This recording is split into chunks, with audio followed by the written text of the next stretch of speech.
This is the Stone Vertical Epic 080808, released August 8th, 2008. It's an 8.6% hoppy version of a Belgian triple from Steve Wagner and Mitch Steele over at Stone.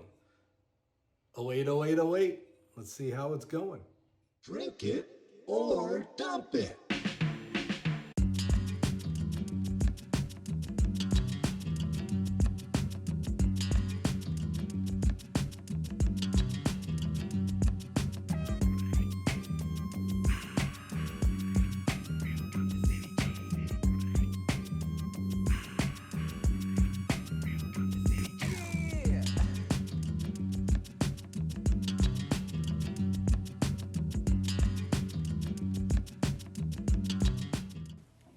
Now we're going into So right when Mitch came in? 0808.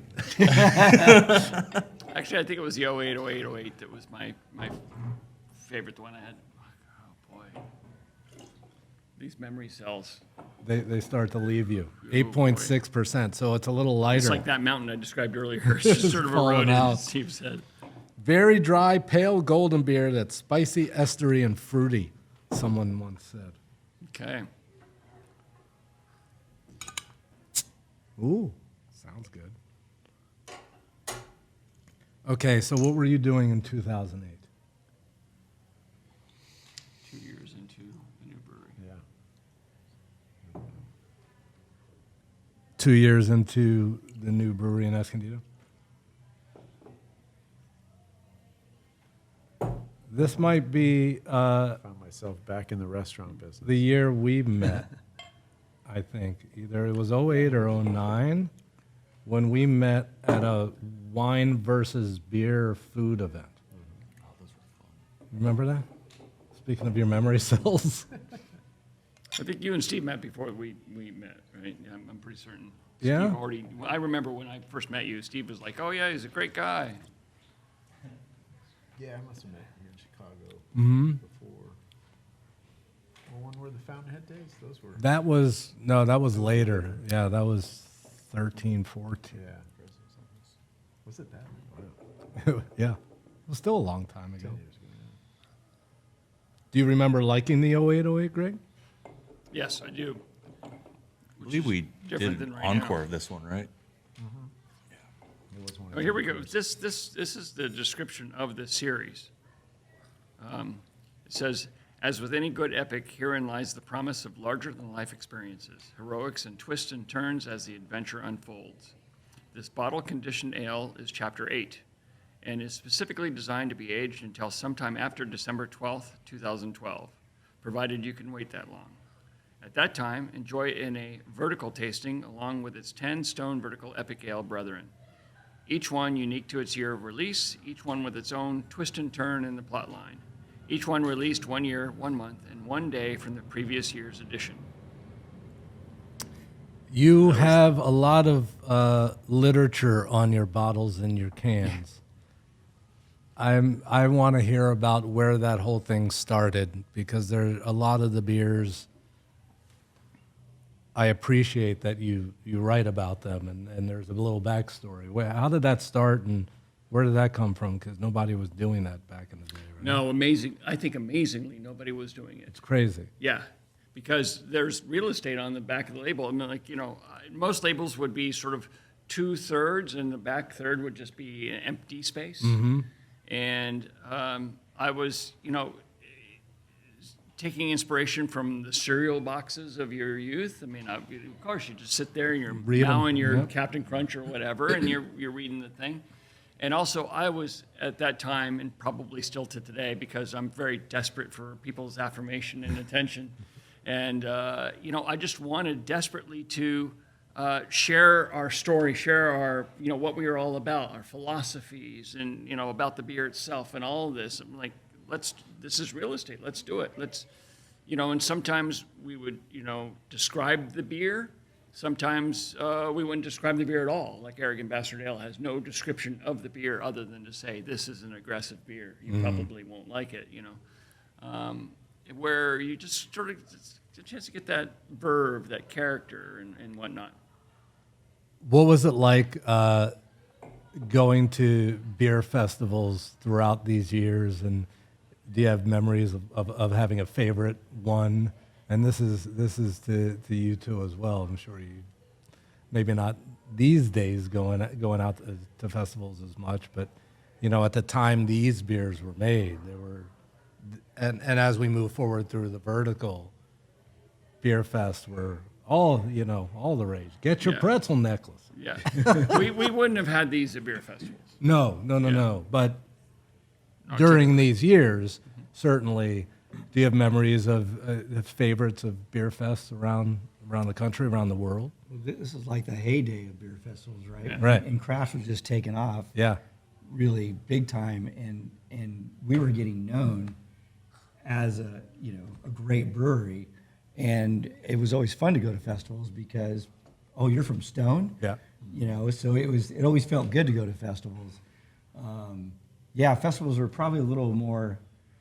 It was just different back then, Now Yeah. it's kind of old hat, but it was more celebrated from my memory, more exciting. Did you stay when you were doing festivals, Jeremy? Were you basically staying here in California, or were you leaving the state as well? Yeah, we did both. Okay.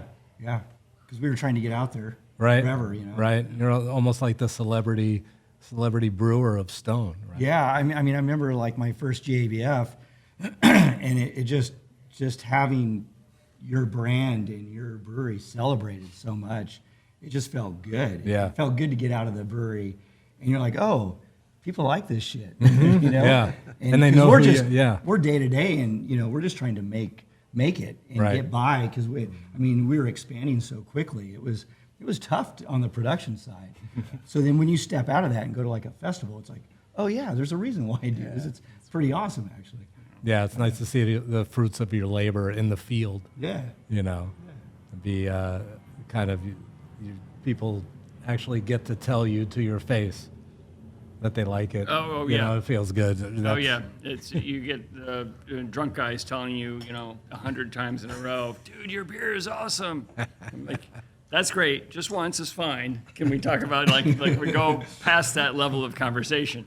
But I think what was really awesome about beer festivals at that time is there was a strong chance, and not even thinking about the GABF, which is its own animal. There was a strong chance you would discover something that you didn't know. Like, oh wow, look what they did here. This is crazy and unique and different and beyond my previous expectations.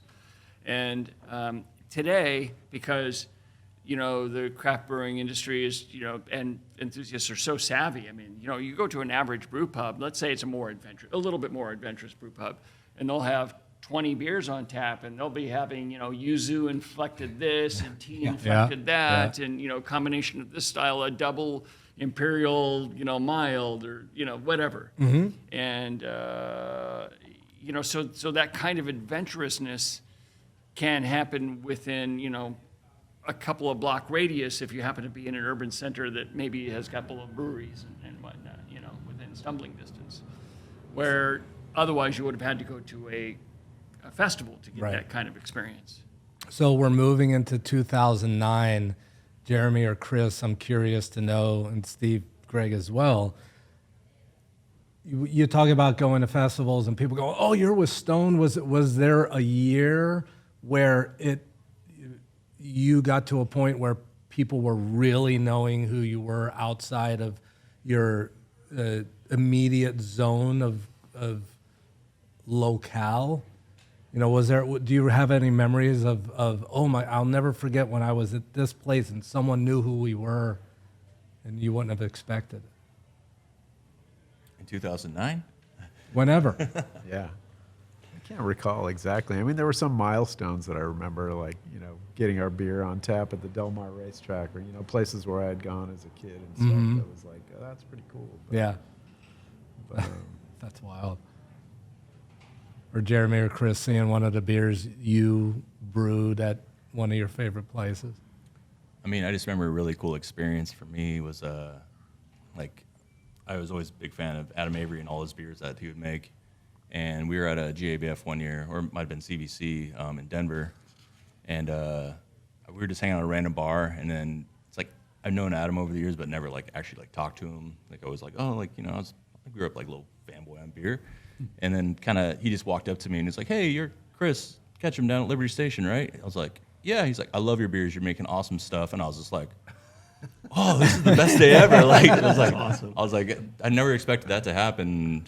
It was GABF because I was like, I don't care if we win any medals or not. Like, this just made my entire day. Like, this was the coolest thing ever. So, I remember when I had City Provisions, Rick Bayless had made this huge announcement that he loved City Provisions and everybody should shop there. I was like, yeah, yeah, that was awesome.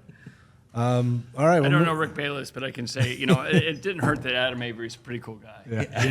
Yeah. He's now a friend of all of ours.